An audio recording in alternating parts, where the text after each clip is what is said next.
Well, hello, everybody. This is our first time doing a podcast, Five Nights at Podcast. We're going to title this. And it's just a simple one. We're going to be mainly just talking about just FNAF in general over the years, recent stuff, and whatever else comes to our mind. Maybe the evolution. Yeah. We are here with some very, very pleasant people. We have, as someone may know him on Twitter, we have Nocturnal Lavinge, and your average Secret of the Mimic hater, and also a Roxy lover. Say hello. Hello. Hello. We have someone who has done a lot of fanfics, does some really interesting fanfics involving crossing FNAF with some Resident Evil elements. Spanish Dexter. Hello there. Pleasure to be here. Yes. And we also have one of Nocturnal's buddies here, Intravector, who was on his tier list video. I think you watched him play through. He is also my video beta tester. Ah, I see. Okay. Welcome aboard. Hello, everyone. So yeah, we are just gonna start off with some topics here. I think first off we should kind of go off on how we kind of started our whole FNAF journey, and kind of just take off from there. Because I know our first topic technically is how we got back into FNAF, but I think we should more go on how we started with FNAF, or what drove us to the franchise. Knowing your history, it's how we got into FNAF, how we got out of FNAF, and how we got back into FNAF. Yeah, that'd be the basic part. Yeah. Except for Intravector, he's the newbie here. He's a newbie. He'll catch up though. He'll catch up with the rest of us soon enough. So yeah, who wants to start off on their FNAF history and how they got into it and back into it? I could take the first shot. Okay. Yeah, go ahead. So, for me, it started when a friend of mine, Knox, actually sent me some gameplay footage or sent me some info about Five Nights at Freddy's being a thing. This is like back when it first came out. I knew nothing about the game. I was like, oh, that's an interesting concept. You're a night guard in an office and there's animatronics trying to kill you. Let me go check that out. So I go Google it after she sends me the info. And it was Markiplier's first upload for FNAF stuff that he's ever done. Yeah. And it's actually how I got into Markiplier, but that's a whole separate topic. But anyway, that's not part of this podcast. But it could be. Maybe it could be. I mean, he's pretty intertwined with it these days. But I mean, excuse me, sorry. I watched the first gameplay video and I was just hooked. And the lore debates and stuff that Mark was early on involved with. And it kind of just went from there, and I followed it up until Sister Location. I did try playing the first early games on my own back then. Yeah. It's kind of funny. I have a channel which I don't even remember the name of anymore, where I tried to be a Let's Player. I had a really shitty webcam, and I had a really shitty microphone that I tried to do this with. Who didn't? It's lost. We got. Oh yeah, those days. We got some Spanish Dexter lost media somewhere out there. If I ever find the footage and it surfaces, I will let people know about it, but I have yet to find it. I can't even remember the channel anymore. But that's when I got into FNAF, and I just was hooked on it, and I kept going with it. Sister Location, I played a little bit of with some friends, and then sometime after that, I kind of just dropped off from it. I think I just got really busy with life and other stuff that was happening at the time. And I lost track of anything after that. It wasn't until Security Breach came out that I got reconnected with the franchise. So that's my history around the FNAF franchise. Yeah, that's pretty good. How about you, Nocturnal? Well, It's kind of similar actually, in the way that I was watching Markiplier, but I wasn't really hooked up with FNAF. I was watching because Markiplier was funny. Like after I He watched was. after I watched the first game theory video, I kind of never watched game theory again Yeah. because you're basically watching game theory, then you watch Markiplier playing, and it doesn't feel like it's the same topic. And somewhere after FNAF 4, I kinda just dropped because I think Sister Location came much later than FNAF 4. Like how much it was developed, like 1 year, I think, Yeah. I maybe think a it was bit more. about a year later. Yeah. Might have been a year. So Markiplier kind of stopped uploading FNAF, and I kind of forgot FNAF exists. And basically, I missed Sister Location, Pizzeria Simulator, like Ultimate Custom Night, FNAF World, all this stuff. And Yeah. I came back just recently after Ruin because I was watching memes, and somehow I got this video where it was like a parody of game over screens from Batman Arkham Knight, and Oh, in FNAF with FNAF that's a good characters. one. And I see like Roxy, Monty, and like whoa, I missed something. Yeah. That was a good video. That's a really good Yeah, video. I shall rewatch it. Yeah. Vector, you got any inputs on what got you here? My story is somewhat different in that while I pretty much always knew about FNAF since, it was all the rage back when it came out. But the thing is, I am something of a contrarian in that when something becomes popular, I tend to ignore it for a long time and then maybe jump on. So while I did know about it, I never actually played it or even watched much of it until actually, I guess our mutual friend introduced me to Nocturnal, and through him I found out about Security Breach. That was my first introduction to the series. And, then I found out about other games. Well, didn't find out, but saw gameplay, somewhat learned about the lore from Nocturnal and other creators. And then And I gifted him a lot of games. Oh, yeah, nice. that happened as well. So I'm still a relative outsider, but I'm not completely out of context here. Okay. By the way, like the first thing Intravector ever asked me, I think, was in relation to FNAF, isn't this some Fury Circle? Well, Yeah. this does sound like something I would say.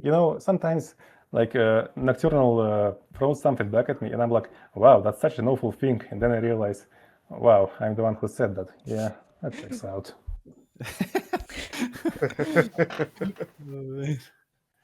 Very interesting. Yeah. For me, I didn't really. I didn't even find FNAF by default on YouTube because I was more at the time period was looking at Slenderman at the Oh. time because he was big indie horror dude at the time because he took off the horror indie genre. And so I didn't really find FNAF myself. It was actually my siblings, my two younger siblings, who were watching. We watched a lot of Minecraft YouTubers, and one of them was playing Five Nights at Freddy's, and I just kind of peeked in. I was like, "What is this?" And we were like, "Five Nights at Freddy's," like, okay, and I just kind of kept watching, and I just seen like this office. I was on the camera, I was just watching these characters, these like different robots, and I'm like, what the heck is going on here? It didn't even click to me. This was meant to be like a horror version of like Chuck E. Cheese because I am very lost with Chuck E. Cheese a lot of the time to this day. Still, I've never been to one. I've seen it nowadays, like online, but that's a different story. But I watched a lot of like the different FNAF 1 stuff quite a bit. Like I heard Living Tombstone song. There was a bit of Gmod stuff at the time. And then when Scott announced FNAF 2, I immediately thought it was fake. I was like, there ain't no way there's a FNAF 2. Like 4 months after the first game. There's no way. But it was real. I was like, wow, okay, I'm shocked. I watched a bit of gameplay on that. Then FNAF 3 came rolling around again.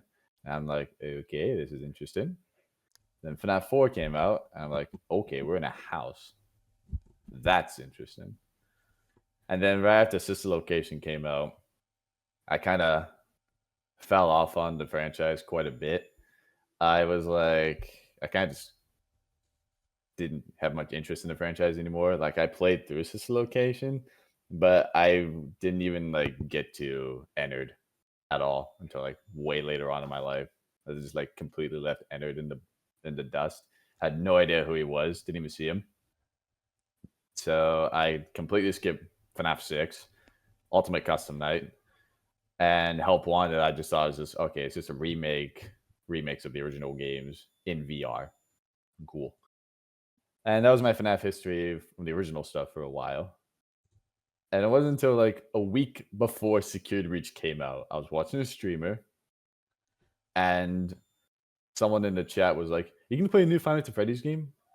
And I was like, "There's a new Five Nights at Freddy's game coming out?"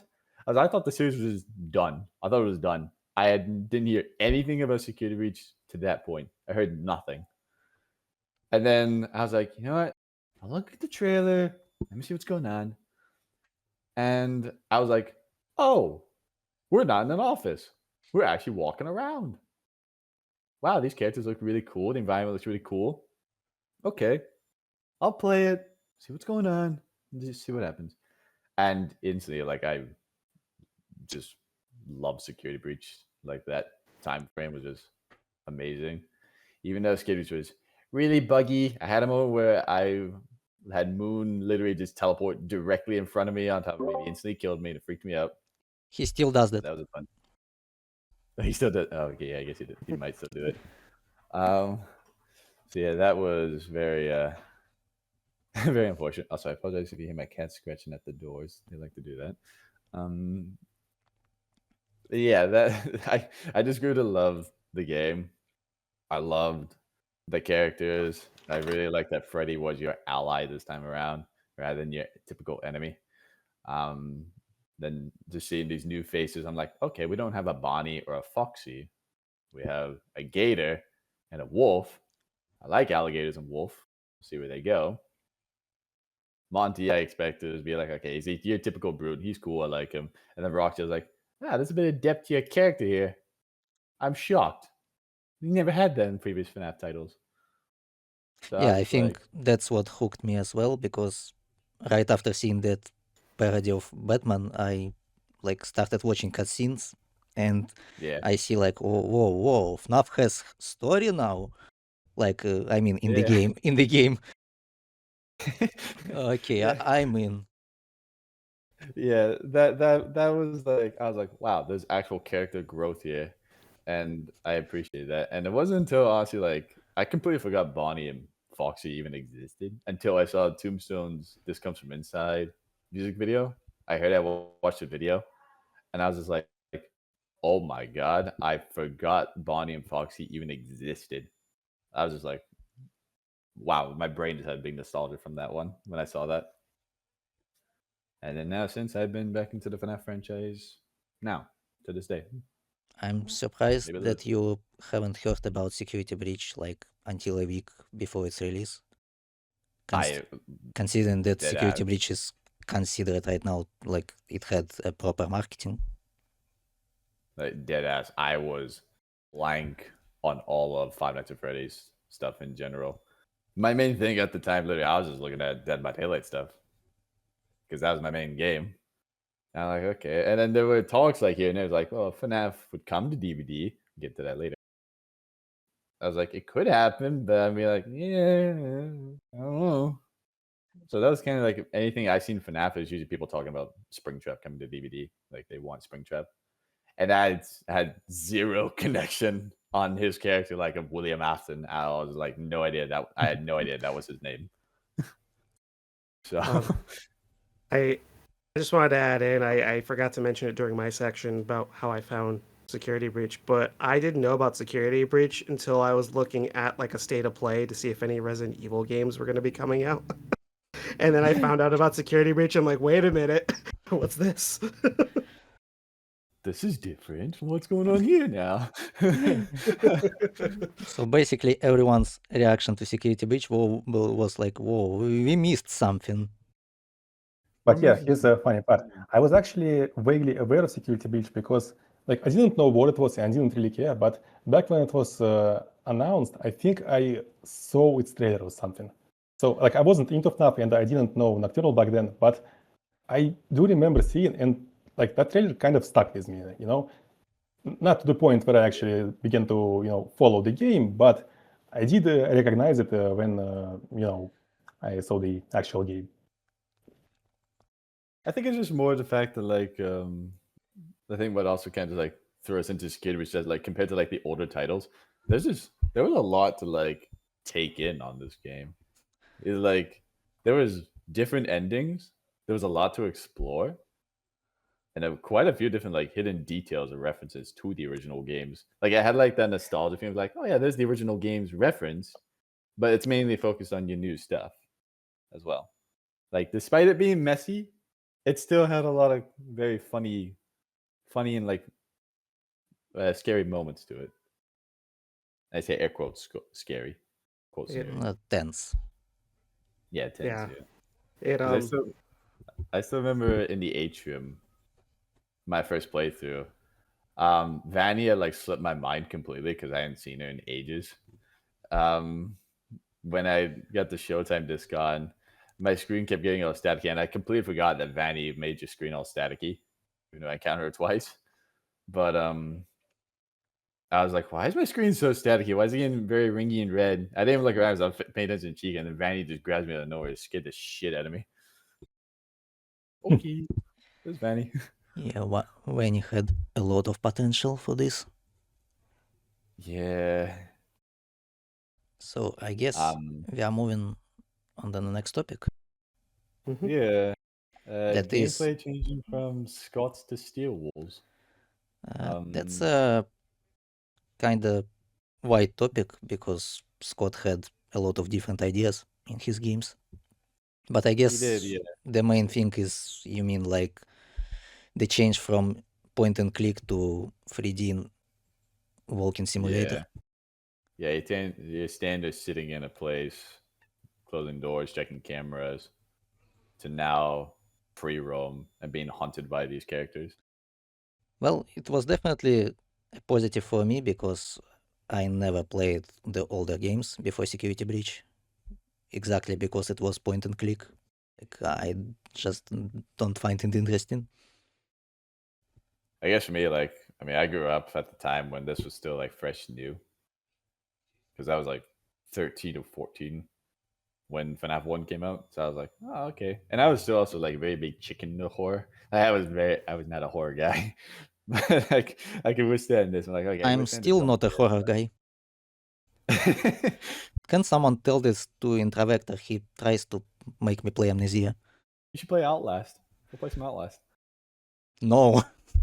But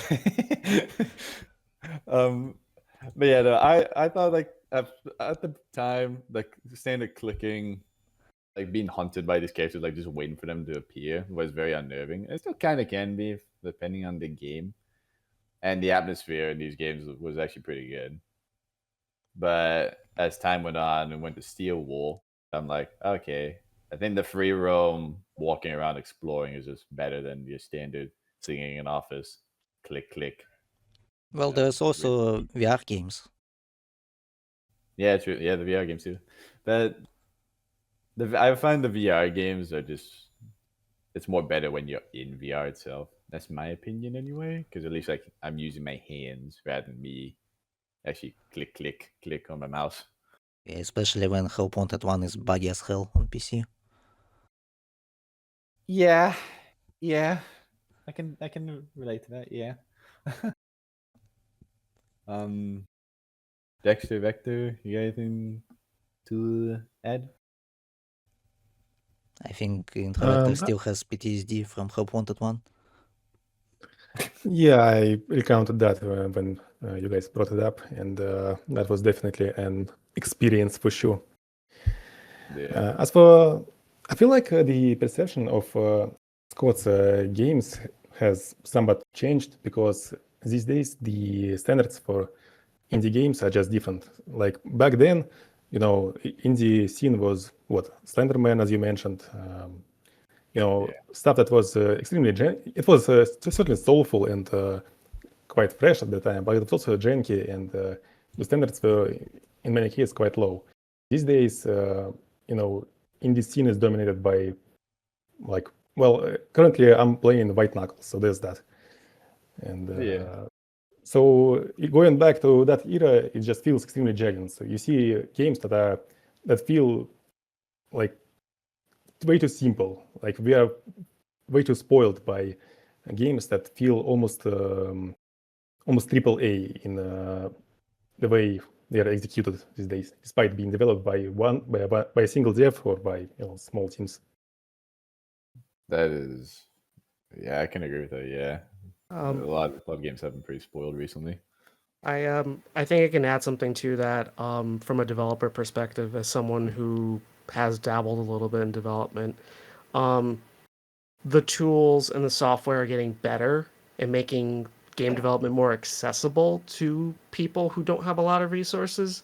So I think you're going to continue to see indie games like this start reaching the AAA level with less staffing because the tools are getting better. Yeah, Mhm. that's. I'm not sure there's much else we can say to the gameplay stuff. I mean, with Scott's games, yeah, he did add things here and there to the games. FNAF 2, you had the mask rather than the doors, and you had to keep an eye on the puppet rather than your standard pirate cove with Foxy. FNAF 3, I always say, is probably the jankiest of the OG games, just because the Springtrap in FNAF 3, I think we can all agree, is probably the most inconsistent thing ever. You can play a sound, and he's just not going to go to it. That's the fun of it. I don't know on that one there, Chief. He's a little weird, on that one. I've had points would be like, "Oh, I win," and then he's just I don't win, but oh, okay, I got him. He shows up in that camera, but he's on a completely different other camera, and I'm like, "Okay, boy, you're over there, but you show here," and then he's in the office and he just gets you. But I do. Yeah, go ahead. I was going to say, I think I do have some stuff to talk about from the gameplay changing from Scots to Steel Wolves, but I'll let you finish your thought, Pizza. I was just gonna say with FNAF 4, I think that's probably in terms of just sitting in an office, or I guess in this case a bedroom. It's probably, even though it's probably it's definitely the scariest out of all the games. Because you have to listen for these guys. I think that plays a better part rather than just looking at a camera, because it's okay, do you hear the breathing? And if you do, or if you misplace and be okay, I don't hear breathing, but you turn your light on these, there's oh, that's a big scare. Then you have your little free roam assist location, but not too much, and then FNAF 6. Well, free roam, quote unquote. Yeah, quote free roam. Yeah, it's not true free roam. We can't call it that. And not everyone were happy about it. No, that's true. Yeah, a lot of people kind of divided with this location when it came out. I do remember that. Actually, it's the same like with Security Breach and Ruin, I think. Like, you hate Ruin for its gameplay. Yeah. Later on. Yep. So I guess my thoughts I wanted to add on the gameplay changing from Scots to Steel Wolves is that I do appreciate that it starting to feel more like a traditional survival horror game in terms of the different elements.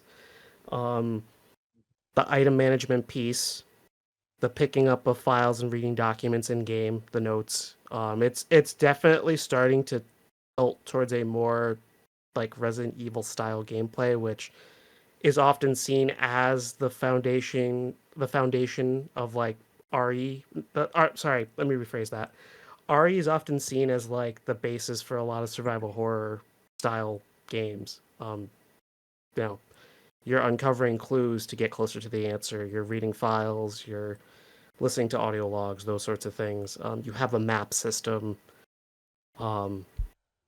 You're literally controlling the character and helping push the story forward by playing as them and seeing the world in their eyes. Resident Evil does it with third-person gameplay, but you're still playing the character and kind of driving that narrative forward through your gameplay, whereas it's much different than just sitting in an office waiting for things to come to you, and then, ooh, you survive the night, great. I like that they're tilting more in the Resident Evil style direction. I think they should keep leaning into that. That's my take on that. Yeah, I think they have to do some more stuff with resource management. Yep, agreed. I always find say it somewhat- that. Oh, sorry, you can go ahead. I do find it somewhat unfortunate in that by transitioning into a more structured type of development, because Steel Wool is a proper studio rather than a single dev. There's been, at least in my opinion, much less experimentation. So because they have expectations, they need to make ends meet. So they are forced to pave the walk the paved road, or how do we say it, which has its upsides and downsides. Basically, I would say that while I also prefer the Steel Wool era, I also feel like in many cases they have been playing it safe, because ultimately, when all is said and done, both Security Breach and Sotom, they're basically Amnesia or Outlast type games. Like, it's something that has more or less been done by somebody else, just moved into a different setting with different characters, style. Yes. I mean, go ahead. I was just gonna say I do agree with that they are playing it safe. What I want to see from them is because here's the thing: I think Steel Wool still thinks everybody's a kid in their audience, and I don't think they're realizing that their audience is getting older. I would really like to see them start doing something more mature. I think they need to move in that direction. That's just my own opinion. But it feels like they very much try to play things safe, almost too safe. I'm not sure Yeah. if it's the problem of Steel Wool or the problem of Scott. Yeah, I think both could maybe play a part in the blame, but it's hard to say just because Scott kind of knows his audience are more adult now, especially in some of his spin-off games. Like Freddy in Space, how like he has more characters more like more sexually looking. I was about to bring that up as a good point, because in his own side games that he makes that don't have to do with Steel Wool, he does kind of cater to the older audience now. So it's like you clearly know you have an audience of adults now that play this game more than the kids used to. So it's like, I mean, work with that. I mean, he had Roxanne in a full dress in one of the Freddy in Space games. And then meanwhile, her and Chica in like these fucking gangster outfits. And I'm like, okay, yeah. And that was before even Skid was even out. So Well, oh yeah, if you see Fury's Rage, look at the way the characters were dressed in that too. So it's like like clearly it's like, bro, your audience is older. Lean in on that. Like lean in on that, please. Yeah, I do think that the child friendliness, like quote kid friendly element in gameplay it needs to go. Because at the end of the day, this game's story is about a man slaughtering children and putting their bodies in suits. And then they possess said suits and go to kill. And that seems like that's not ideal for a child to like know about, especially when they kind of give a glimpse of it in the second movie when he takes the kid back and then Charlotte takes the stabs. So yeah, I guess that kind of gives up a lead for transition from like how the transition to more like FNAF being like originally being more around like paranormal stuff to now going to more of a sci-fi direction. What do y'all think of that? I don't mind it because I wasn't hooked up with the ghost stuff from the beginning. But I know at the same time that it's an important part of the story. But I think it's possible to mix it, and I think Secret of the Mimic actually does it pretty fine. Yeah, I can That's definitely the agree only with good that thing too. you will hear from me about Secret of the Mimic. I think on the transition from paranormal to sci-fi, I'm okay with it. And this is somebody who started with the paranormal side of FNAF. I feel like it's a good transition because it's the end of the previous era, right? Because the original storyline has been solved. We're done with the kids, that the victims of the all that, the missing children incident, the MCI. We're done with all that. I think it was right to cap it off by tilting into the more sci-fi direction as like the next generation of FNAF. It makes total sense, and then thematically, it also lines up with the threat of AI today. I think it was a good choice. I think honestly, I gotta give Scott credit for it because he was ahead of it. Like he kind of was ahead of the whole AI movement when he decided to make that transition with Help Wanted, It feels going like into more he was tech. very ahead, considering that, like, FNAF World stuff. Hmm. And it's not like I feel like the shift to sci-fi began long before Security Breach, like in Sister Location. Great. Yeah, for the most part, I can maybe agree with that. Yeah. Also, I do apologize if I end up muting like for a little long term because I do have family here that kind of keep coming in back and forth through the room I'm in. So if I mute for a little while and you don't hear from me, just bear with me for like a minute or two because there's a lot of noise. I'm not trying to have that going on. So yeah, bear with me on That's that. cool. Yeah. Yeah, I was like in terms of like with the paranormal stuff, like it kind of was a little sci-fi already, even to begin with.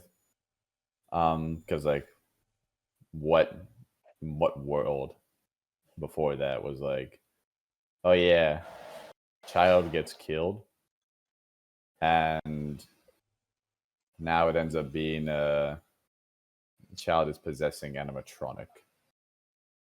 So it's like, And that's already not fully paranormal. yeah. So like, and I definitely agree. I definitely got way more sci-fi-ish towards this location. Well, especially even with even with William Afton being reanimated into a fucking corpse Yep. to animatronic. So there was that. I can agree on that as well. And even when like it's just location in FNAF 6, they had started to get their own like personalities to a degree. Like Afton, you saw more character with Afton, Elizabeth, or just Circus Baby in general. Even with Ennard and the hand units and all that. But Right. in terms of like with Security Breach, I think it was like they did it well enough where like your paranormal stuff, like it's not fully there, but it's hinted there with the blob and Afton's corpse being still down there. And then Ruin kind of took that away when they like the blob is there, but it's for a split second, and then everything else is just Well, virtual it AR still stuff. feels haunted because you have those screams in the air. True, yeah, but then again, that could come from like you can hear it on both sides with AR and not in AI. I don't know if that we're going to that could be with the chip in Cassie's head where she can hear it on both sides. I don't know though. And then Secrets comes out and it's like, okay, there's definitely something spooky going on in MCM. Like there's a child laughter going around with, especially Tiger Rock plush. Like that's your bare hint that that's something spooky there. It's not Right. And Tiger then Rock, it's White Tiger. it's White Tiger. Shut up. I I I, I do want to add something to this. So I kind of could understand why it tilted more into sci-fi. Scott, for a while before he ever did anything FNAF related, was already a big sci-fi buff. Oh yeah, that too. True. There's an account actually that you can follow on Twitter. This guy named Phil LeBrave who has tracked all of Scott's prior like development history way before he did FNAF stuff, and his older games very much had a lot of sci-fi themes. Um, the FNAF thing happened because someone once commented that his models looked um, like they were possessed Chuck E. Cheese like characters. So like Yeah. that's how it's ironically that's how FNAF started, and that's when he got the idea to do FNAF. Like that's one of the ways he started going and developing FNAF. I just wanted to add in that the sci-fi elements is something I think he's always wanted to do. He was just looking for an opportunity to put it into the series, and I think Yeah. the whole remnant thing was one of those ways to do that because it adds a scientific element to something that otherwise would be paranormal. Like, because we can sit there and say things are possessed just because ghosts possess things and it's purely paranormal, but then when you throw the remnant being the vehicle used to make things possessed, um, you start dipping into like the lab sci-fi type stuff and science. Just putting that out there. Yeah, and I think you mentioned that there, and I kind of just realized like I think Sister Location was like the full blueprint of it because of Ennard and how like Ennard is like the amalgamation of all these quote unquote children that are possessing these characters into one full thing. Granted, I'm Dolores, but I don't know if she's a child. I don't know. People speculate it's Afton's wife. I don't know, but like I think Ennard is like your key base blueprint, probably like the majority of things, because like paranormal, whereas he's more of a sci-fi integration of like all characters into one with wires, and he's mimicking voices. The OG Mhm. mimic. He is what? Exactly. He's mimicking voices. Something else you should add for the sister location piece of this topic is don't forget you have to deal with the chip that you have to remove from Circus Baby or do something with. Remember, there's a chip that Oh yeah, um it's in her arm, I think, isn't it? Yeah. yeah, and you have to put a code in and everything. So it's like there's definitely more sci-fi stuff that started with sister location. Yeah. Also another thing. As I remember, we talked about this a little recently, Dexter. The agony that Afton just melted himself into when he was removed from the spring lock suit for a moment. Oh That yes, I remember this. We were talking about the man in the room 1280. yeah.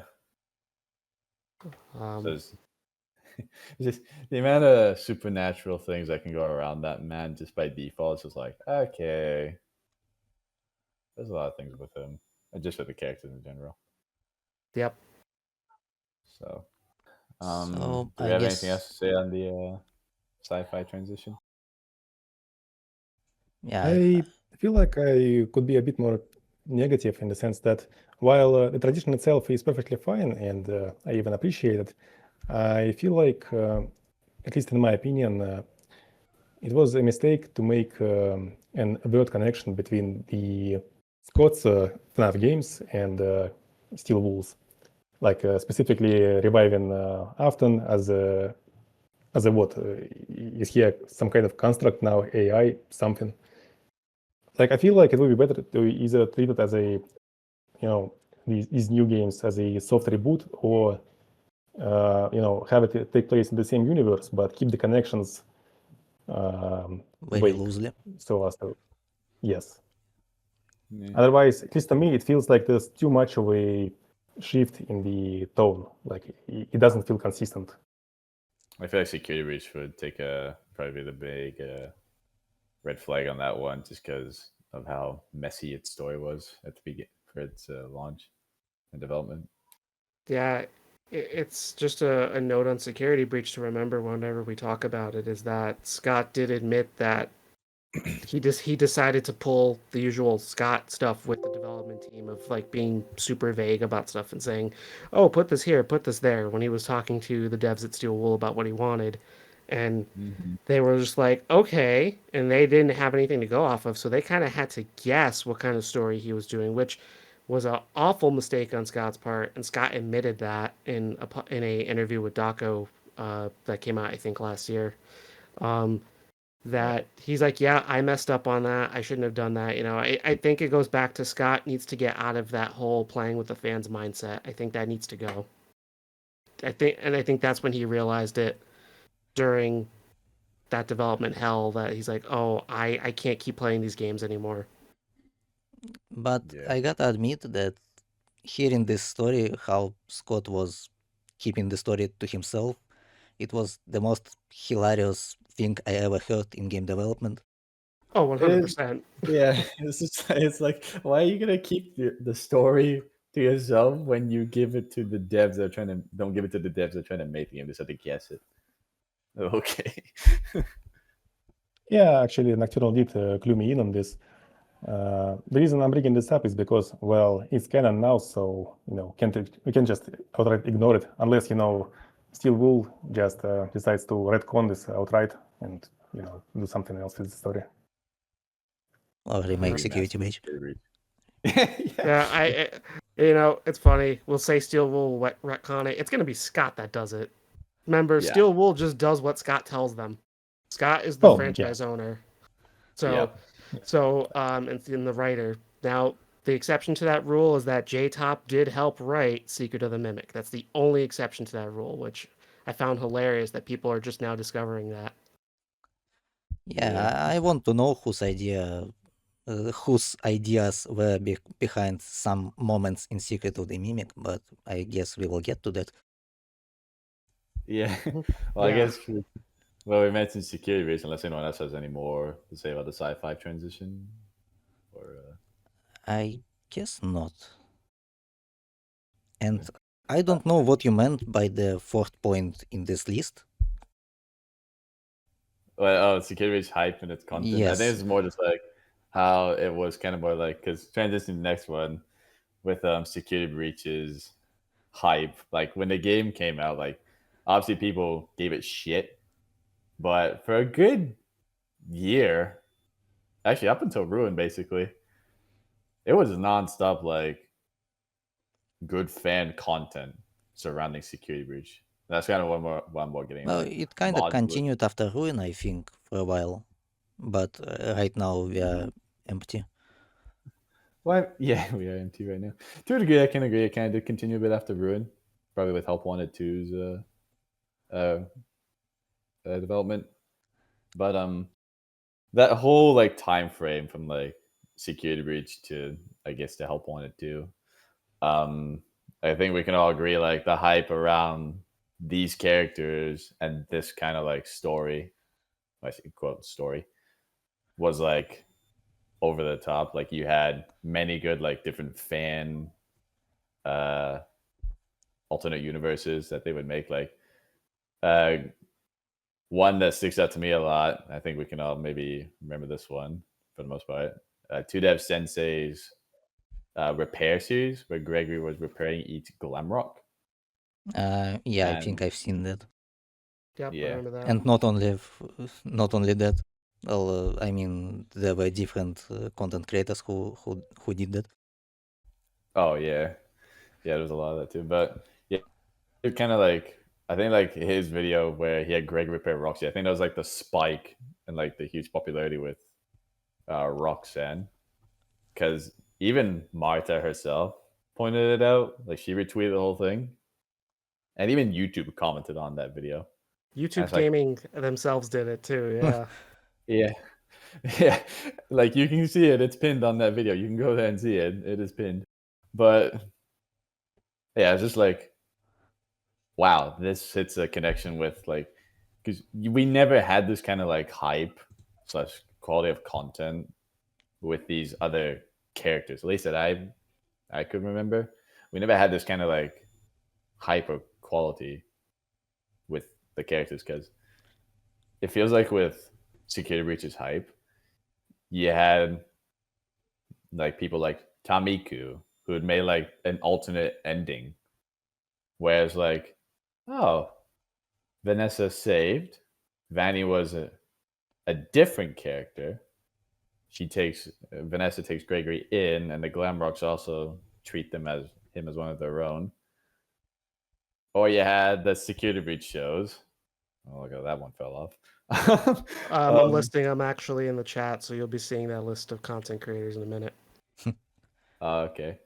But yeah, like how like the whole everything like fell off completely in the Security shows, but then as things kept going, I think like, well, Dexter, you had your fanfics going on. You were popping off of those. Nocturno, you came in, I think, a little bit towards like before Ruin. I think last notice, After Ruin.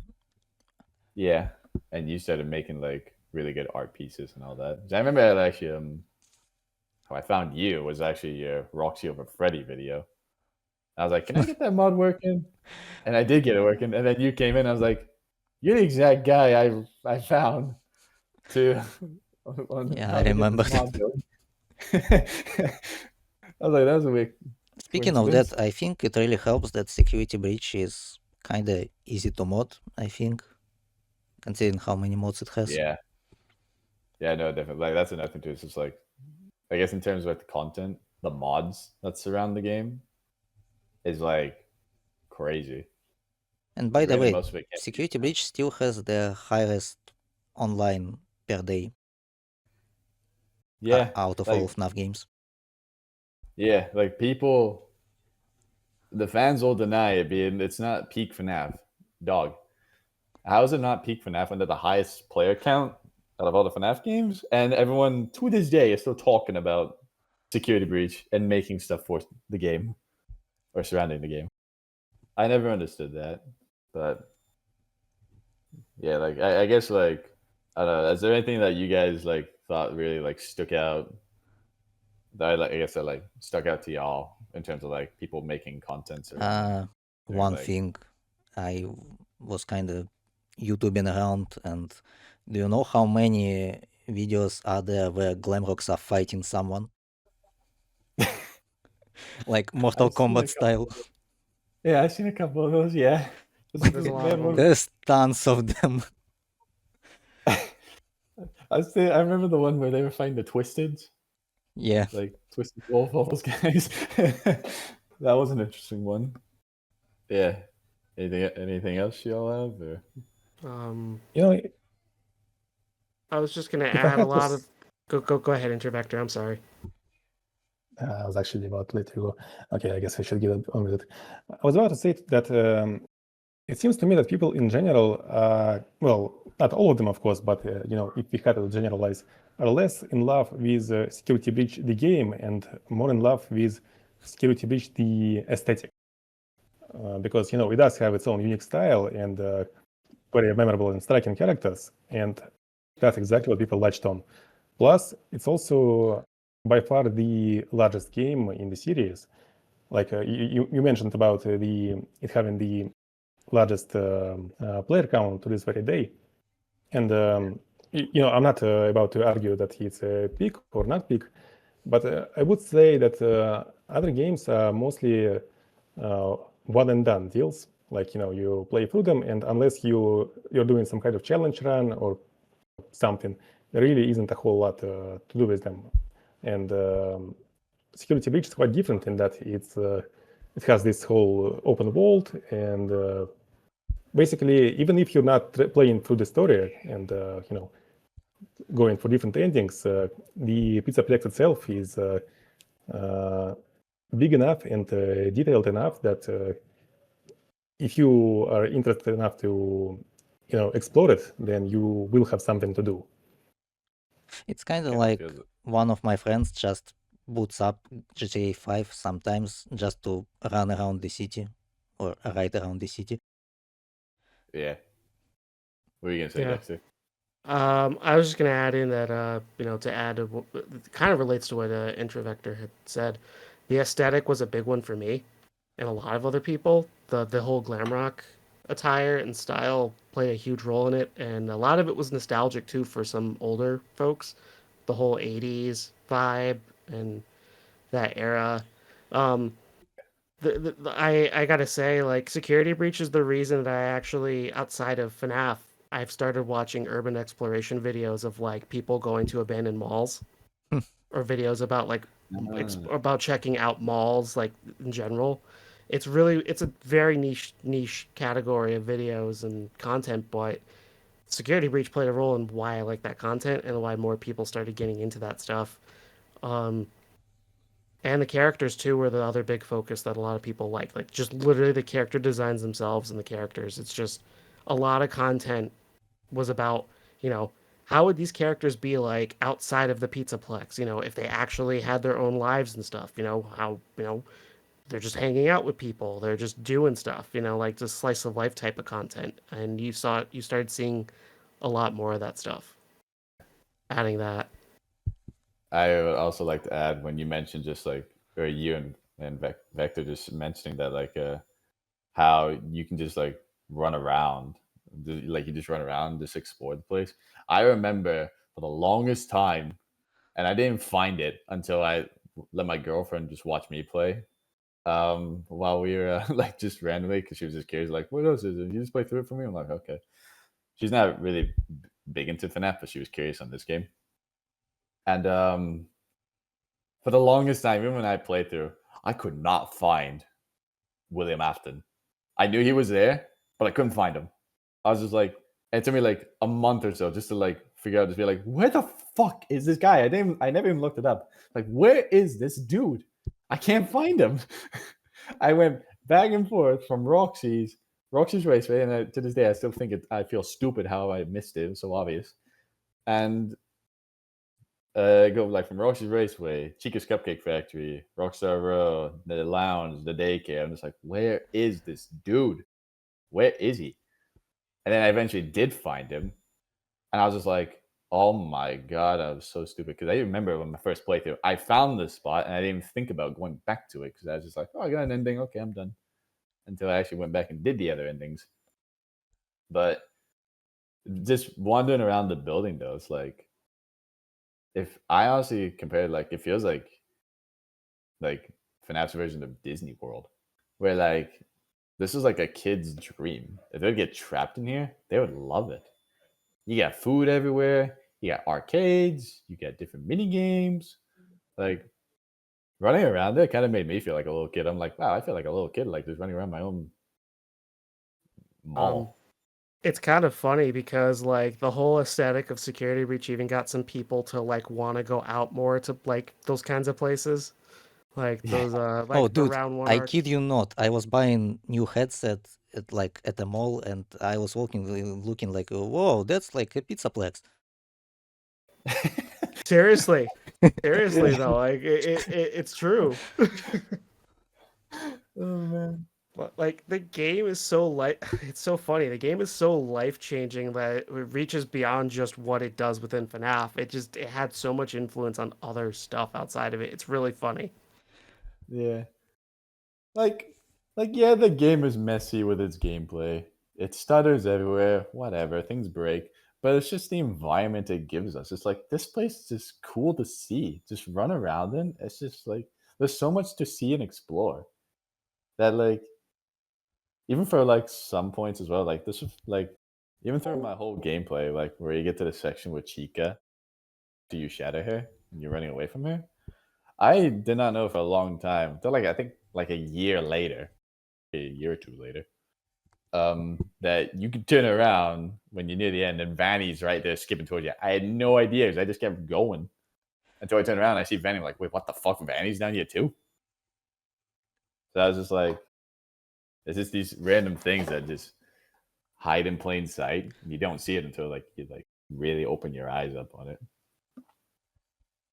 I think the developers really struggled in terms of aesthetic, because they created the place that is on one hand, quite eerie, because it's a huge mall that is completely empty, well, except for hostiles.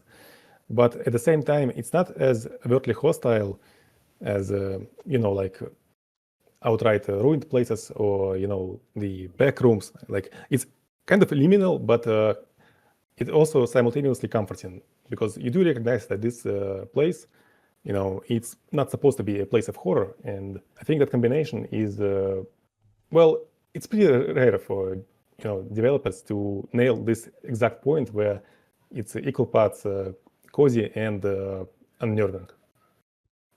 I think it's also like that standout where it's like this is the first establishment that isn't produced by Afton because he's dead, quote dead.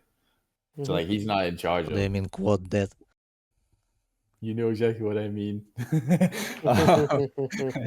um, but yeah, it's like we just like it's just nothing in there is like related to him outside of like previous things that are from the rubbles of the older pizzerias. All of it is fresh, new. Like there's nothing in there that hints towards Afton on the surface. Like nothing there that hints towards him. You have like maybe you might have things that are kind of like the staff bots that resemble Circus Baby, but that's like very small, I'd say.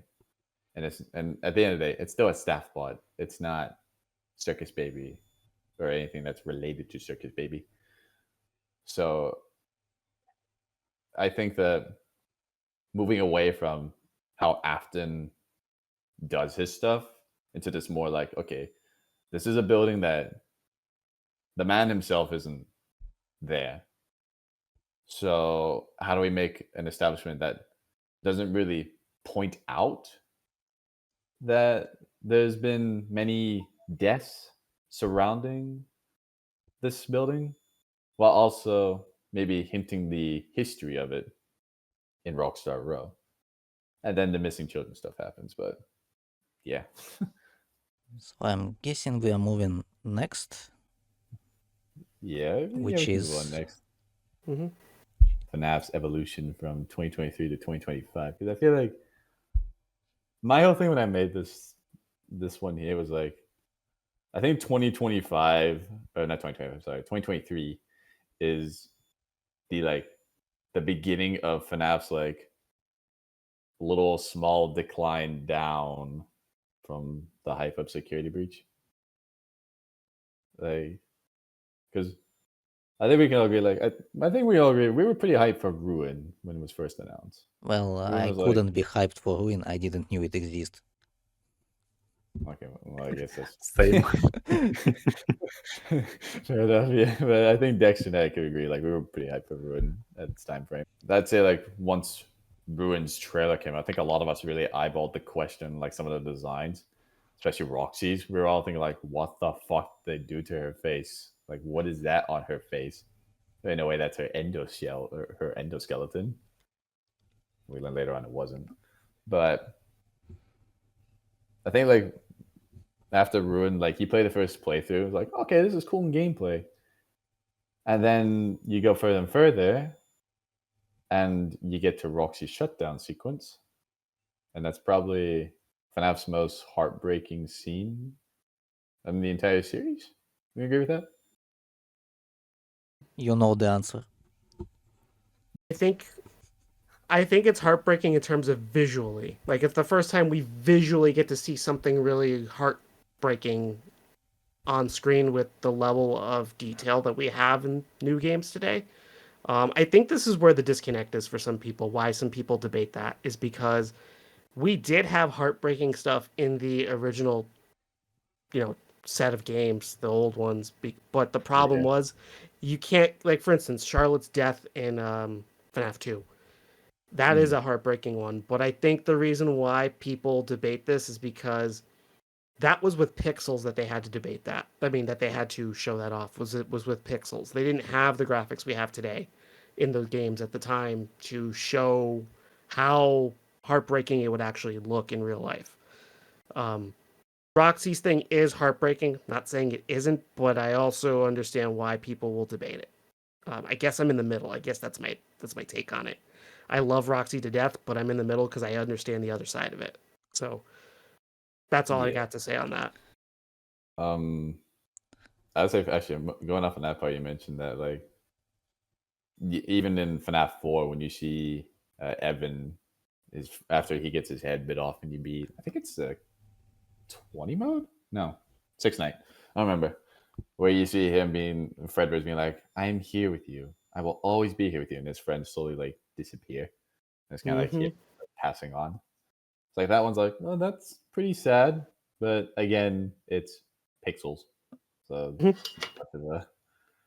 you don't really can't see much visual like what's really like happening like outside of that. I You think can that's picture it, but yeah. right. I think that's why Roxy's hits harder for a lot of people because they're interacting with it. Two, the level of detail it's being presented to you with, and there's voice acting. I think it's the voice acting that makes the difference. Yeah. Even though Cassie doesn't say shit. Well, I mean, she says a couple lines, but not when she's holding her hand. I don't know. It's a little. I think it's just, for me. I can give it a benefit of the doubt. She's like very like hesitant, conflicted, because obviously like this character is someone who was there for her, but also like before that she was acting hostile to her. So it's a little like skeptical. Like, do I want to approach her again? But as it goes on, it's like, okay, she's safe, but you have to put her down. I think it's Yeah. not only the voice acting, but the animation and like it's not like it's some hard animation. It's just holding her hand, but I think it tells a lot You yeah. can see that Roxy's because we quite can happy. we can see Cassie's face, but we can see this holding hand, and we can understand instantly what's happening. And you can see how like Roxy's like trying to be like very comforting in her eyes in the AI stuff. You can see like she's like happy, she's comforting the casting. It's just like from a character who was very egotistical and narcissistic in the first part to now being this wholesome like mother figure to Cassie. It's just like that's like a huge change from her character. That I'm like wow, Right. that's I crazy. I think it adds credit to the whole. We don't know what the Glamrocks are really like when their systems are clean. Mhm. We've been seeing them since the beginning of Security Breach with some kind of virus or some kind of glitch or some kind of infection to their software that's causing them to act out of their normal parameters. So that's why Roxy's like personality was dialed up to like 15 during the events of Security Breach. That's my opinion on that. Well, we know it now, but we didn't know it at the time of ruin. Right. You're Yeah. correct. Right. Vector, you got anything to say on He Ruin? hates Roxy. Well, that's not true. I totally hear it. I was actually about to compliment the the cutscene of when Cassie is forced to reboot her, because I think another interesting detail is the juxtaposition, because you can simultaneously see the hologram, which is supposed to represent what she is meant to be, and you also see her mangled facade because of what she has become. So I think that adds to the tragedy. Like she's trying to be comforting and optimistic because that's who she's supposed to be. But at the same time, you can still see, the truth in front of you that she is basically on her, at the end of her road. Yeah. Well, she isn't, but it does seem this way at the time. Yeah, it seems like that until we get underground and we encounter our Endo boy. Go ahead. Go ahead. No, go you. I was just gonna say, yeah, they kind of did frame it in a way that she's like on her deathbed. It's like saying goodbye to a loved one. I think that's why it hits so hard the way it does, because I think there's a lot of people too who probably relate to that. If anyone who's lost someone in a hospital setting and you're holding their hand, I think you'd understand it. Yeah, that's a good way to put it. Yeah. I was gonna add that there is sometimes debates that Roxy coming back nullifies this cutscene that we had before with the activation, but I think it Yeah. actually fits it because without it, the redemption arc is not complete. Yeah, no, I actually could agree with that because like it just shows that like because we never had like and there was in the old days of the other characters with after integrations you never felt any form of redemption for these characters. You think like okay, they're gonna die, they need to die, like they're evil. Outside of maybe Charlie/Charlotte as the marionette and Lefty, but Yeah, it's just with the Glamrocks, it's just different because it's like these guys aren't programmed to kill you. They're infected with a virus, and they're out to hunt you down because of someone. And yeah, no, it's just like these are just the characters that you feel like deserve the redemption. I know people will argue with Monty's case. You're like, he killed Bonnie. He deserves a redemption still, I'd say. Nah, Even if he fuck killed him. Bonnie. Yeah, Bonnie had nothing. He was hidden. Blame Fazbear Entertainment on that one, not Monty. It is Yep.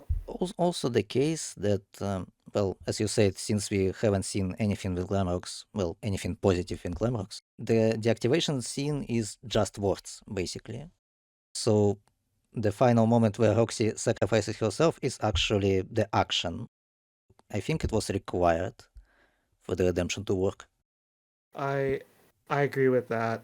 I agree wholeheartedly with that. That Roxy needed to take that final action for her redemption arc to be complete. Mm-hmm. Because it just feels like you see that the children in the previous games, they're the victims of what's happening here. But it seems like since Security Breach with these characters to now that everybody in here is a victim. Vanessa's a victim to Glitchtrap. Gregory, the Glamrocks, Cassie takes a hit with it too. And hell, even dare I say a 10% maybe on the Mimic. You see 10% maybe on him. No. But but oh no. Like everyone in is I say is they're a victim to like this whole virus thing that's going around. I want to add to that and say that that I 100% agree with is that I think every character that we have fallen in love with in Security Breach, I think they're all being forced to do something they don't want to do by outside forces that are controlling them in some way. If you think about it, none of these people truly have the free will that they would otherwise have. Vanessa is under control by Glitchtrap or Mimic One or whatever freaking virus it is now, because that's been butchered. We'll save that for later. But like, she's under control by that thing in her head. She can't escape it. It's with her all the time. It's making her do things that we know she really doesn't want to do. As Vanny, so she's stuck with that. The Glamrocks are stuck with their virus that's infecting their systems, that's stopping them from acting normal. So, the only time we see them normal, aside from the Roxy scene, is the intro to Security Breach when they're performing. And, so they're victims because they're doing things that they normally would not want to do if they were of sound mind. And, you've got Cassie who then gets the Helpy implant. And she's manipulated actually into putting that implant in her through the mask, the AR mask. So now she's got that implant in her brain that's changing her perception of reality, even when she takes the mask off. So everyone here is under control of something against their will. Yeah. Oh, and for Gregory, it's GGY. Yeah. Nah, for Gregory, it's his nature. I mean, I know you hate him. I know a lot of people hate him. After Secret of the, feeling... I don't hate him after Secret of the Mimic. I have new targets. Oh, I know you do. I'm not doubting that. I think what's going to happen is Scott's going to throw another twist around Gregory because we don't know enough about his history other than just what we can glean from like the books. But I think he's going to throw another twist in there that's going to make people go, "Oh, wait, so you're telling me this little bastard isn't a little bastard?" Yeah. And people are going to hate it because they don't want to be wrong. Yeah, the FNAF Twitter and Reddit peeps just hate it when something gets debunked. They're like, no, he's the villain. It's like, no, he's not, probably. He's a victim of this as well. Y'all forget that because you just point the hate No, towards him, he didn't drop the elevator, but he's still a villain. He's the air quote with Vanessa being the quote villain as well, but she's not villain at the same time. My proof is Freddy's in space. Oh, okay. Oh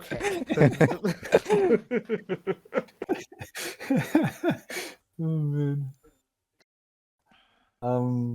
Vector, you got anything else you want to say about Ruin? I mean, I don't really have a lot of meaningful to add. I like it personally. Like I know that's a kind of a contested opinion around this part, but personally, I do appreciate that Steel Wool somewhat. They took, admittedly, a safer path than with Security Breach. There wasn't nearly as much ambition, but they did manage to tell a pretty emotional story and make it actually make sense. It actually surprises me that they've done it for free. Like, I wonder how their finances were holding after that. Yeah, because you have to pay for the Dreadbeard DLC and Help Wanted.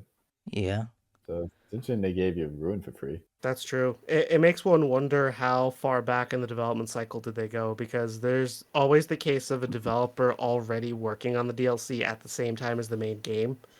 So if they were already working on it, it probably cost-wise didn't matter much to them, depending on how their development workflow is. Yeah, I think and G-Top said in the interview that they were also always planning like to have the Pizzaplex at its peak and then ruin it version. Yeah, I think it something like was that, in yeah. the interview with FNAF. I'm gonna say one more thing on Ruin, by the way, just real fast. That, like myself and maybe probably some others out there, I have yet to read the book still. So when I first saw the Mimic in Ruin, I kid you not, I thought it was William Afton in a new body. I'm not even joking. I thought this was William Afton. And then it wasn't until like a couple days later where I'm on VR chat and people were saying like, "What do you guys think of the Mimic in Ruin?" I'm like, "Who the flying fuck is the Mimic? Who's the Mimic?"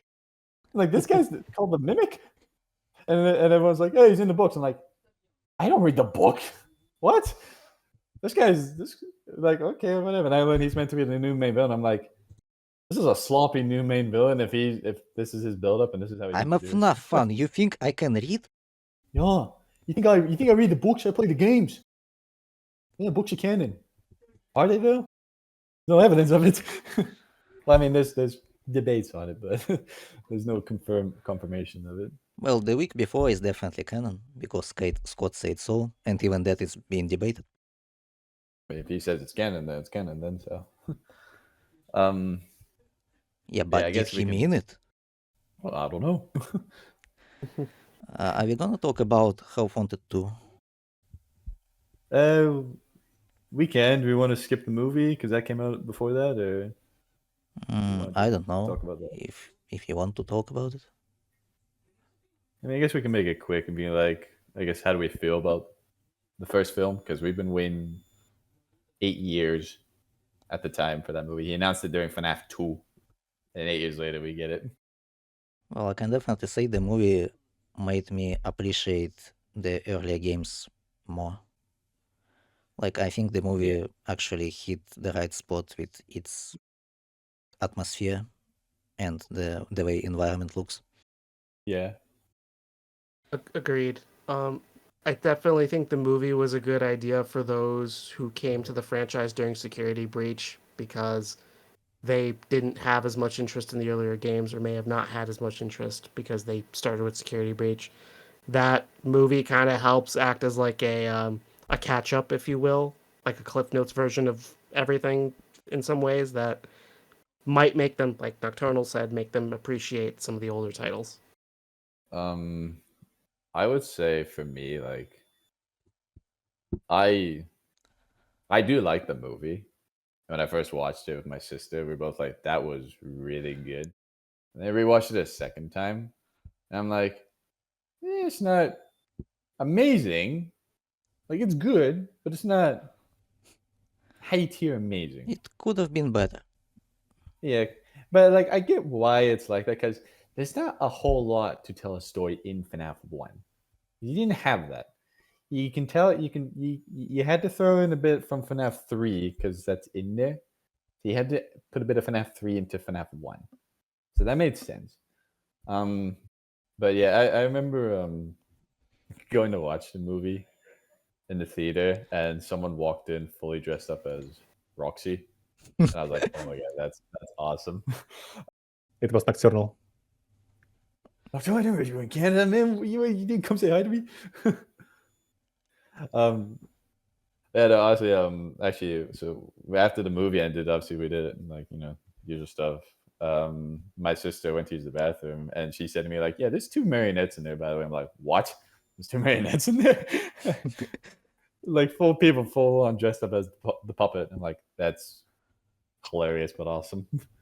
So yeah, I can appreciate what the movie did, and it kind of gave me a little bit more respect for the original titles again.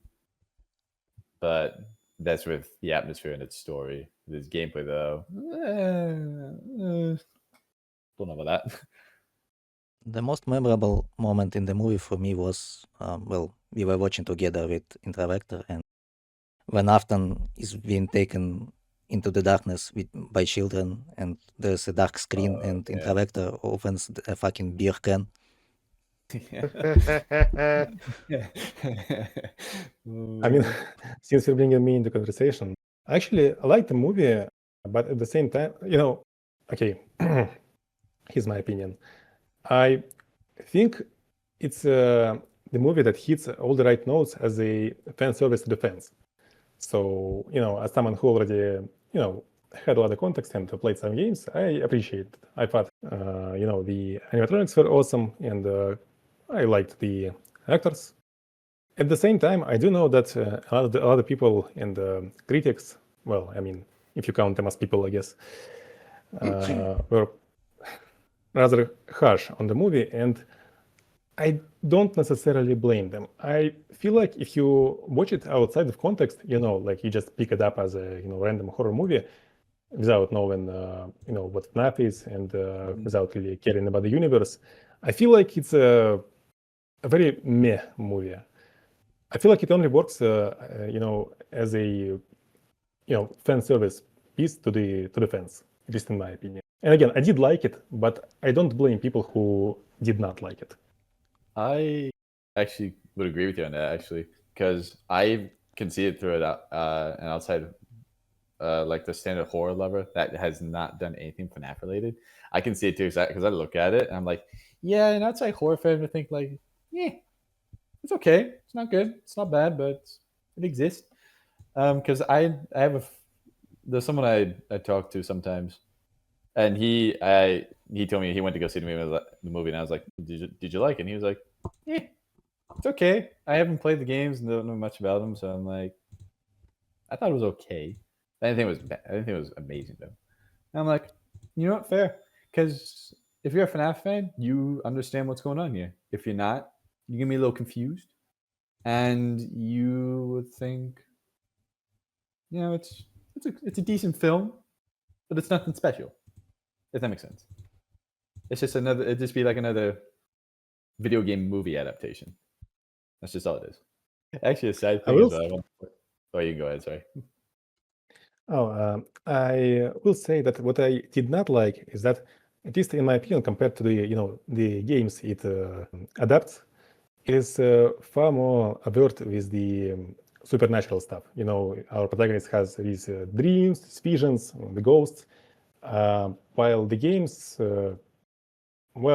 supernatural was obviously present, but it was generally throughout most of the game a lot more subdued. Like if you take the original FNAP, the setup is not immediately obviously paranormal. You just have these, animatronics, robots that seem to malfunction, and you don't really know what causes it.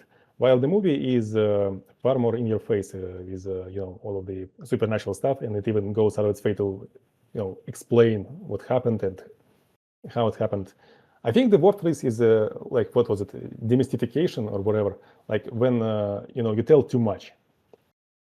But at the same time, I don't really know if you could have done it differently without making the movie just confusing. Yeah, well, I mean, that kind of adds in with FNAF 3 stuff again, where like you see the more paranormal stuff in the pixel cutscenes in FNAF 3, which is what they put into the movie itself. So they kind of intertwined that paranormal stuff into the FNAF 1, because FNAF 1, it's hinted there, but it's very subtle. So you don't really notice it. Yeah.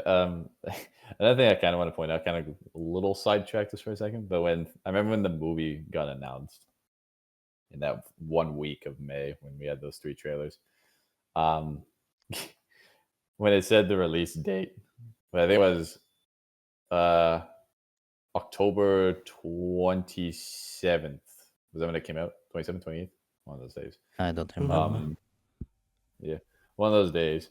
And I remember at the time frame, Saw 10 was released in that exact year. And it was supposed to release on the exact same day as FNAF. But they pushed it back a month to September because I think Blumhouse knew instantly that like Saw 10 is gonna not do well if we release this with Five Nights at Freddy's. And I remember that constant, like not constant, but you see it here and there on Twitter, being like, who's gonna have the higher kills here for these movies? Was it gonna be John Kramer or is it gonna be William Afton? And even with even though Saw is a more iconic franchise than FNAF, like as much as I love FNAF, like if I were to compare the two, being like which movie was better, I would still to this day say Saw 10 was a way better film than FNAF. Like FNAF may have outperformed it like heavily if they released at the same time, but I do genuinely believe Saw 10 is a much better film than FNAF. I can't say anything about that because I'm not watching movies usually. That's fair. I guess we can probably move on to Help Wanted 2 now, if we all want. If we have nothing else to add. Yeah. If there's anything to say. Yeah, I guess we'll do it. I guess for me, I think we can all remember when Help Wanted's trailer came out. Like that was just out of nowhere. That was really out of nowhere. We were thinking like, okay, we know we have Ruin and the movie, and that's it. And at the end of the week in May, surprise, here's Help Wanted 2. And I was like, what? Help Wanted 2? Where did this come from? And I haven't even seen the trailer. I just one day so happened that I'm looking at the news and I see a new FNAF game. Yeah. I was just like, so I was like, okay, this ain't a DLC. This is legit a full-fledged new game with Pizzaplex stuff now. And I remember watching that trailer, and I thought, okay, it's in this location elevator, opens up, Help Wanted 2. I'm like, that's it. That's all we're getting in the trailer. And then they did the Ballora jump scare and the jumping. I'm like, okay, bullshit. You can't do me like that. You can't spook me like that, Ballora. I thought there was nothing else. Yeah, that was just my thoughts when I saw the teaser. Wait a second, I think okay. Intravector is lagging. Hello? Hello? Hello? Hello? Good? I mean, I can hear you just fine, but every now and then it. Oh, you can't hear me at all. Ah, fuck. Yeah, I guess VPN is dying again. Uh-oh. Do you want to fix that real fast? Yeah, we can hear you. Can you hear us? Yeah? Can you hear us? Yep. Okay. I If I can can hear hear you right now. Okay, we're good? I think we're good. I think we're good. So I think it's fine now, yeah? Well, we Yep. can hear you. Okay, great.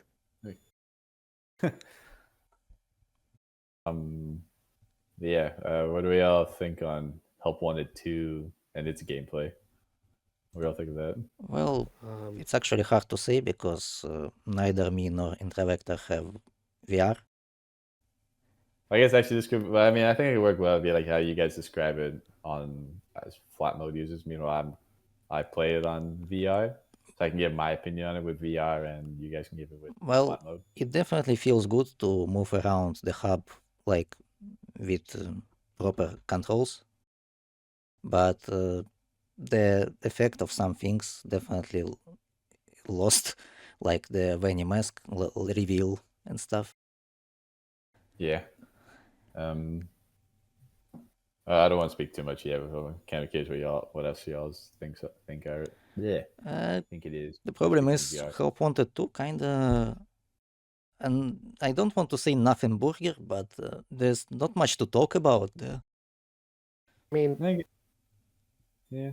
I'm gonna be honest with you. It just and this is just me because I don't play the VR games. I have them, but I mean, if I'm gonna play them, it's gonna be in flat mode. It felt like it was just trying to fill in pieces of what happened before Ruin. That's and between SB and Ruin, it was trying to fill in some pieces. Is all it was really doing for me. It wasn't. I didn't consider it something that was revolutionary. I know people won't agree with that, but it's like Yeah.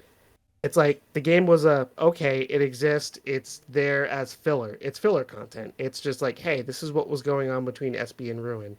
It's like the things we couldn't tell you about in Ruin. This game is gonna fill in some of that. Well, I can definitely say Okay. it's high quality filler, but it's still a filler. Yes, agreed. It's high quality filler. I'm not saying the game is bad. It's fun, but Yeah. yeah, there's only so much I think we could talk about with Help Wanted 2 because that's really what it was. It's just a filler game. I mean, Yeah. unless we go into, the only way you could really start describing more about Help Wanted 2 is if you start deep diving into theories, and I don't know if anyone's going to do that. So, Yeah. I guess I can say for me, unless Vector, you want to add anything real fast? Or... He died.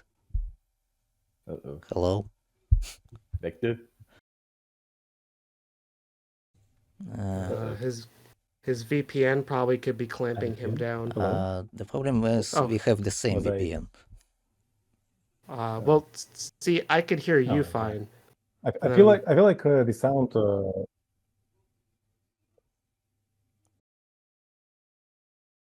Yeah, he'll be back.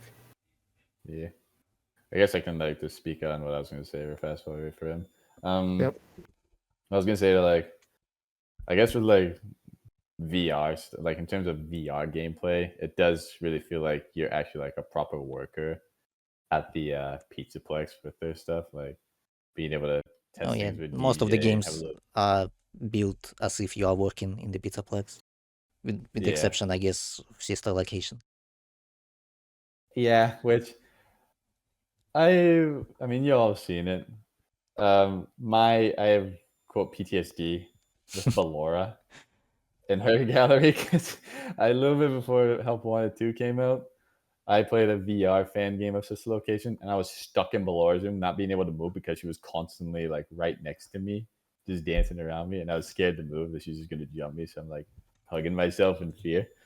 So the second I revisited that again, I was like, no, we have PTSD. I gotta do this again. I can't do it again.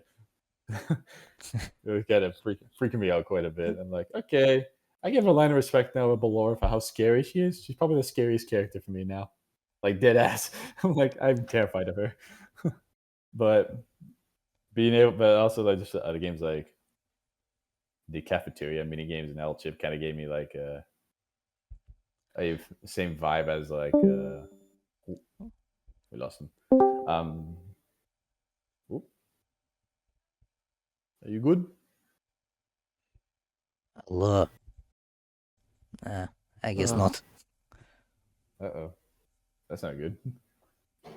Yeah, he's got to restart Discord. Sound check. Raz, Hi. I mean one. Yep. I can hear you, Vector, and I can hear you, Nocturnal. I can hear you both as well. I'm fine. Yeah, this isn't very good. I can hear you, but it breaks up every now and then. Well, I guess we can quickly wrap it up here because we haven't reached Sotom yet, and we are half an hour and a half into the podcast. We can leave it for another day. I mean, if we want to do a part 2, we can. Yeah, we could do a part 2 dedicated strictly to Sotom, marketing, Into the Pit, and all that stuff. FNAF Movie 2. Yeah. We could do that because we did spend a lot of time on just the security breach stuff alone. Yeah. I mean, I can talk about security breach all day. Oh, all of us can. I think we all can, yeah. But we can save the heavy negativity for Secret of the Mimic. Yeah. Next time. It's just in terms of me being available, it's gonna have to be on a weekend because this is it. This is my vacation week, and then I go back to work. Well, no problem. We are I am free at weekend, and I think Intravector too. I'm free on Sunday for the weekend. We can do that, but I do have to work in the afternoon on Saturday. So, yeah. You guys hear me? Oh, We can Yeah. hear you. For some reason, I was able to connect via my phone. So here I am. Do I sound fine or too loud, too quiet? Sound Too- pretty good. too loud, a little bit loud, but we were kind of wrapping up. So, well, you got a taste of what it's like to use a Discord in the Yeah. Imperium. Yeah. Yeah. Well, I guess we'll leave it there. I guess we Yeah, we we'll come will. back to this. We will speed at Secret of the Mimic in another day. Yeah. Yep, agreed. We'll plan it out when we get to that. Yeah. It's gonna get interesting because I never speak on Secret of the Mimic publicly. So Yeah, it's dangerous to speak about Secret of the Mimic publicly. Yeah. Does this mean that pretty much everyone here just despises Secret of the Mimic? I mean, Ah, I guess. I mean, there's things I like about it. There's things I don't like about it. That's where I'm at. there's things I like about the game, but there's a lot of things I don't like about the game. I feel like the reason for my positive opinions on some things is that I basically, have no expectations, and I had none, when it was being made. Like, Nocturnal was pretty excited, and I was fully prepared for it to be a complete flop. So when I said it was, at least in my opinion, like an alright, 7 out of 10 game, I don't know, I was pleased with it. Well, Nocturnal is also a big book lover, and he liked Murray's story and the Mimic story in the books, and he's like, "Oh, it's gonna be in a book adaptation." And It's I like, also love when the story is consistent. yeah, that too. Agreed. Yeah. Yeah. Yep. Well, I guess we leave it at that. Yep. Thank you guys come back for to being this. here. Yeah, it was fun. This is fun. We'll come back maybe soon. We'll talk more stuff with Into the Pit, Secret of the Mimic, and a snippet of FNAF and other crossovers since they're in DVD now. Bye. Goodbye for now. We'll see you all later. Goodbye, everyone. Well, Take yeah. care.